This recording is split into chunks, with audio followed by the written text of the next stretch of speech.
તો એના પછી જ આવે છે આપણો સવાલ નંબર 7.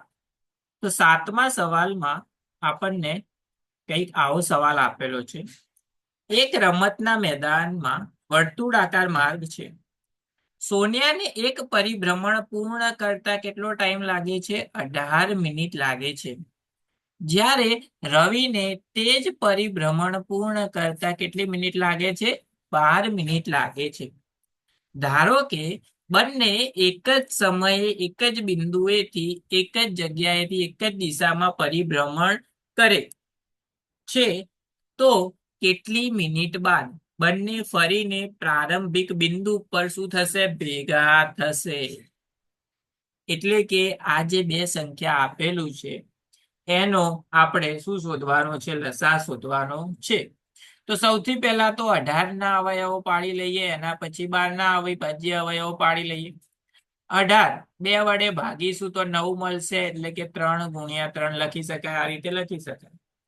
12 ના અવયવો 2 × 2 × 3 થઈ ગયા 12. આપણે શું શોધવાનું છે? બંનેનો લસા. કેમ લસા?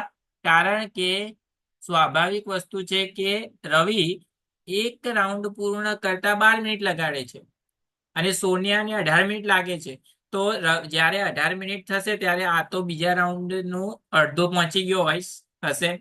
એટલે કે જ્યારે બંનેને ભેગા થવું હશે ત્યારે એના માટે શું શોધવું પડશે? આપણે લસા શોધવો પડશે. કારણ કે ગુસા હંમેશા જે બે કિંમતો હોય એના કરતા કેવો આવે? ઓછો આવે. પણ અહીંયા પ્રારંભિક બિંદુએ પાછા ભેગા થવાનું કીધું છે, તો અહીંયા શું શોધવો પડે? આપણને લસા શોધવો પડે. અને સવાલમાં જો એવું કહી દે કે વર્તુળ ઉપર જ ક્યારે ભેગા થશે, તો ત્યારે શું શોધવો પડે? તમારે ગુસા શોધવો પડે. વર્તુળ ઉપર જ ભેગા થવાનું કે તો ગુસા શોધવાનો, અને પ્રારંભિક બિંદુએ ભેગા થવાનું કે તો લસા શોધવાનું. લસા સૌથી પહેલા તો લસામાં આપણે શું કરીએ? તો બંનેમાં જે સરખું હોય એક જ વાર લખવાનું. તો 2 સરખો અને 3 સરખો, તો બંનેને એક જ વાર લખીએ તો 2 × 3 એક વાર લખી દીધા.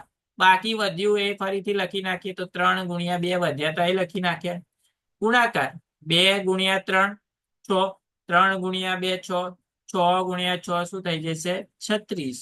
તો એનો મતલબ એવો થયો તો બંને પ્રારંભિક બિંદુએ ભેગા થવા માટે કેટલો ટાઈમ લાગશે? 36 મિનિટ લાગશે.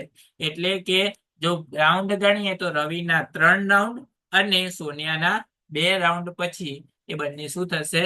પાછા પ્રારંભિક બિંદુએ ભેગા થશે.